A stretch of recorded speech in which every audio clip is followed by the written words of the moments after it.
Good morning everyone. I am very happy to see you all in another video, and here it's another video once again on the poem. It's Road Not Taken, written by Robert Frost.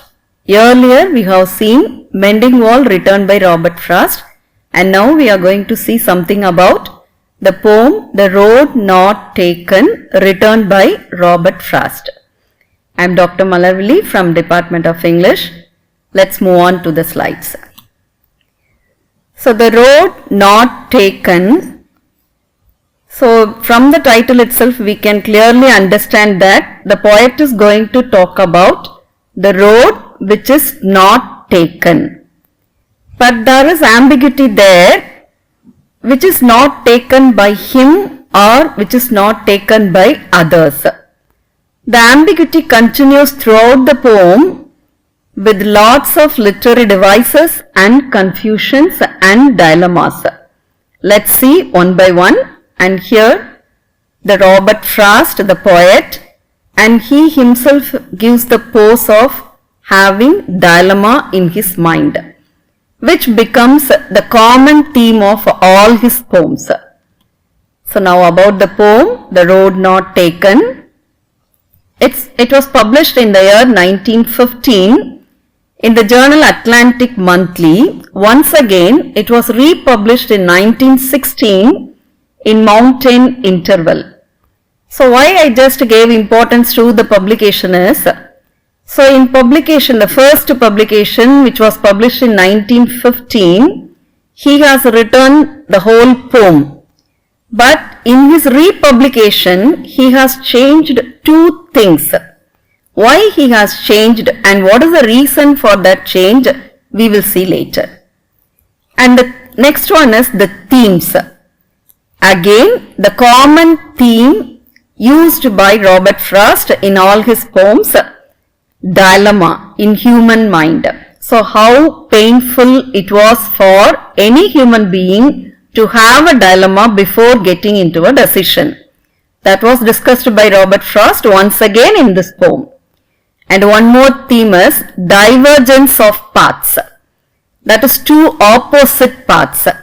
So dichotomy is very common in our life. In human beings it is very, very common, just like our day and night, good and bad, evil and good. It's very common. But which way to go, which way to choose, it is dilemma. It creates dilemma. But after choosing one path, after choosing one choice, after making one decision, everyone has the regret on what was not chosen, what was not taken. So on the whole, we can take these three as the themes of the poem, The Road Not Taken. Divergence of path, dilemma in human mind, and regret for the choice made. And once again about the poem, it was written with 4 stanzas with the 5 lines each, and the rhyming scheme is A-B, A-A-B, and rhythm is iambic tetrameter. So tetrameter means 4 2-syllable feet. And what are the literary devices used in the poem to focus on the theme? Natural imagery, ambiguity, paradox and repetition. These are some of the figures of speech or the literary devices used by Robert Frost to emphasize his theme dilemma. So until the end of the poem, the narrator of the poem is in dilemma. It may be the poet himself. We will see that. So the road not taken, the summary of the poem. There are 2 roads divergent in yellow wood. So the poet is very clear that the wood is yellow. It's the color of the leaves. Because of the color, it gives the forest itself the color yellow. And in that wood, in that forest, the speaker or else the narrator, he travels alone. He is a lonely traveler. Because of his aloof or else loneliness, he could not make a choice. He could not make a decision. There are 2 roads. which road is to be chosen, which road is to go. He can't choose. He can't make a choice because he is alone. So he explained about the description of the two roads. The first road is, the word mentioned by Robert Frost is undergrowth. The first road is undergrowth. So nothing is grown in the first road. And the second road, for us it is a second road, but Robert Frost considered it as the other. So he never mentioned the word the second road. Instead of that he mentioned the other. So what about the other road? The other road is grassy.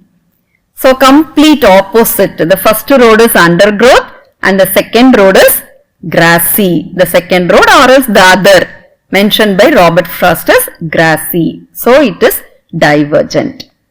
But Robert Frost, he himself or else the narrator of the poem, we consider Robert Frost as the narrator of the poem.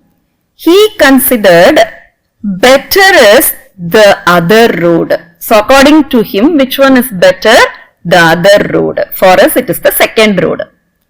But immediately when he described the second road as the better road, immediately in the next stanza, he explained that both the roads lay equally the leaves. So in both the roads, there are leaves equally. So we got confused here. The dilemma arises here. First, he was very clear that both the roads are divergent and the first road is undergrowth and the second road is grassy.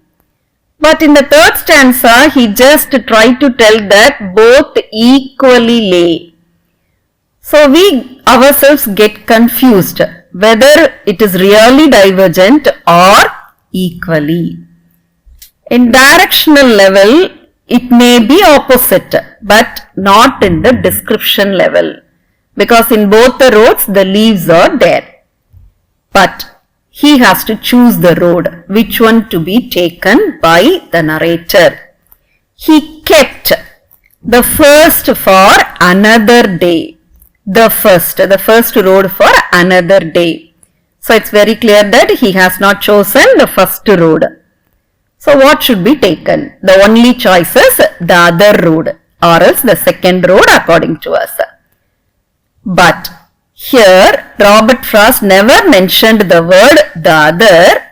Instead of that he mentioned he took the one less travelled by. So what is the meaning of the word less travelled by? Which was travelled by only few people or else which was travelled only few times, whatever it may be. But why didn't Robert Frost give the word road not taken, which was given as the title of the poem? But inside the poem, he has never used the word not taken. Instead of that, he has written the word less travelled by. So there is a lot of difference between both the words or both the phrases, the road not taken and the road less travelled by. If it is less travelled by the people, then only the road will be grassy. If it is travelled often by the people, it will be undergrowth. It's a known idea for everyone. So which is less travelled by? So now come to the dilemma or else how he expressed his dilemma through words. One by one we will see. Now first come to the publication. So as I told you earlier, it was published 2 times. The first time, 1915, he has written this poem for the sake of his friend Edward Thomas, who was also a poet. And Edward Thomas was noted for his dilemmatic behavior because he could not choose anything easily. He took a long time to take a decision. So both were very good friends and they have gone for a walk when Robert Frost settled in England.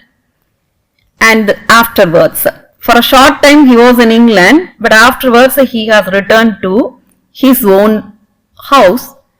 And at that time, he has written this poem, The Road Not Taken, and immediately he has sent it to Edward Thomas.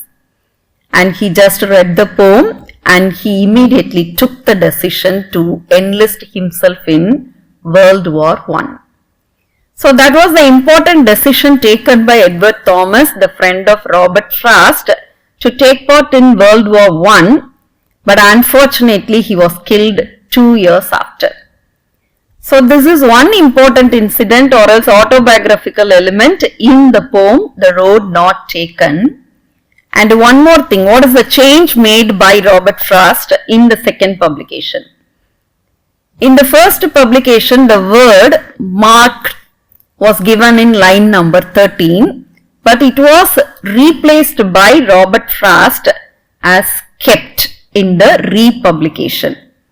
And one more correction or else one more change made by Robert Frost in the republication is comma. Comma in the first publication in line number 18 is replaced by dash in the second publication. Why he has given the dashes? The sentence is not complete. The sentence continues. To emphasize that, instead of comma, he has used dash. And come to the themes, how he just focused or emphasized the themes through words. Divergence of path, that is the first theme as we have seen. So he differentiated the first and the other. So as I told you earlier, he never mentioned the word the second. Instead of that, he has told the other and never mentioned the second. And one more thing, he told firmly that the other is better. So out of the two roads, which is better? The other. But immediately he just told that both are equal. And there comes the dilemma. And this dilemma was expressed by Robert Frost with the use of interjection O. So, I marked the first for another day ends with exclamatory mark. So, here he just focused on the theme dilemma. So, he could not take the right decision. Even though he took the decision, still he is in dilemma whether I have taken the right choice. So, that's why he has given O. And immediately he has once again told, I doubted. So there is no hope for him. Still he has got the doubt. If I should come another day, I should. So he has not used the word I will. Instead of that he has used I should. So whether he will come or not, he is not very sure about it. Whether he will take the first road, he is not sure about it. And one more thing, he is not sure about the decision taken by him now. He has taken the decision to choose the second road or else the other road. But still he doubted. And the third theme, regret. So he has taken the decision. He just has undergone the other road. But still he is regretting for the choice he has made. It is expressed through the word telling this with the sigh. So what is the purpose of giving the word sigh? Still he is regretting. Even though he has made a choice, he is regretting that whether it is right or not, whether I will come one day or not. So he has given the word sigh. And one more thing, as I told you earlier, one less travelled by. So he was very cautious not to use the word not taken. Instead of that, he has used the word less travelled by. He could not reject it completely. It may come later in his life. So that is his idea. And what are the literary devices? Once again, to focus on the theme. The first one is imagery. So it is very natural. The scenery is very good. And the color imagery is yellow. And which will give the picture to our mind. And ambiguity. So here comes ambiguity, multiple meanings of each and every word in the poem. The title, The Road Not Taken. By whom? The road which is not taken by the others or the narrator. It is ambiguous. The road not taken or less travelled by. whether it is road not taken by anybody or less traveled by somebody. It's ambiguous. And now, better. Which is better? Not taken by the poet. That is first road. Which is better? The first road or not taken by others. So, not taken by others is the first road or the other road. Which is better? Once again, it's ambiguous. So, one more literary device used by the poet is repetition. So, how many times he repeated the same word, conjunction and sorry, and be one traveler, and look down, and having, and both, and that. What is the reason for having so many ands? Conjunction all the time. It firmly depicts the dialectic mind of the narrator or the poet. And it is used here as a fillers. It's not the exact word. And one more repetitive word all through the poem is I could not, I kept, I doubted, I shall be, I took. Especially in the lines number 18 and 19. Repeatedly he has used I. So he is more subjective. He is not at all objective. He is more subjective. And one more thing, he doubted himself. He himself has got a doubt which can't be expressed. So he repeatedly used the word I. And now comes the paradox. At first, in the first line, very beginning of the poem, he has given diverged, two opposites.